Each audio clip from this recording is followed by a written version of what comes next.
ای پیغمبره دوی ته ووایه آیا تاسې کله خپل هغه شریکان لیدلی دي چې له خدایه پرته یې بولئ ما ته راوښیي هغوی په ځمکه کې څه پیدا کړي دي یا په آسمانونو کې د هغو څه ونډه ده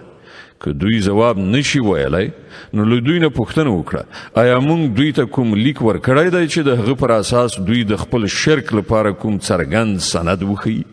نه بلکې دغه ظالمان یو بل ته په دروغو دوکې ورکوي حقیقت دا دی چې یوازې همدا الله دی چې آسمانونه او ځمکه یې له منځه تلو نه ساتلی دي او که هغه بې ځای شي نو له الله نه وروسته کوم بل څوک د هغو راټینګونکی نشته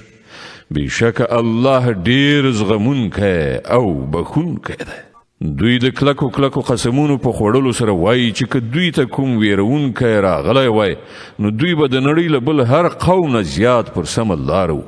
مګر کله چې دوی ته ویرونکی راغی نو د هغه راتلو په دوی کې له حق نه تېښتې څخه بل څه زیات نه کړل دوی په ځمکه کې لا زیات تکبر اختیار کړ او د ناوړه دسیسو په کار اچول یې شروع کړل په داسې حال کې چې ناوړه دسیسې همدې خپلو کار اچوونکو ته ورلغاړه کیږي نو آیا دوی دې ته سترګې په لاره دي چې له پخوانیو قومونو سره چې د الله کومه کړنلاره وه همغه له دوی سره هم وشي که دا خبره وي نو ته به هیڅکله د الله په کړنلاره کې څه بدلون ونه مومې او ته به هیڅکله ونه وینې چې د الله کړنچاره د هغه له ټاکلې لارې نه کوم طاقت واړولی شي آیا دوی کله په ځمکه کې ګرځېدلي راګرځېدلي نه دي چې دوی د هغو خلکو عاقبت لیدلی وای چې له دوی نه ډېر زیات طاقت درلود هیڅ شی د الله بېوسې کوونکی نه دی نه په اسمانونو او نه په ځمکه کې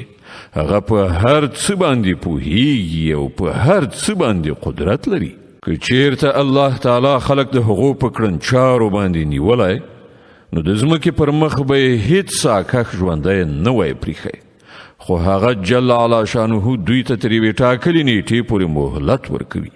بیا چې کله د دوی نیټه پوره شي نو الله تعالی د خپلو بندګانو لیدونکی دی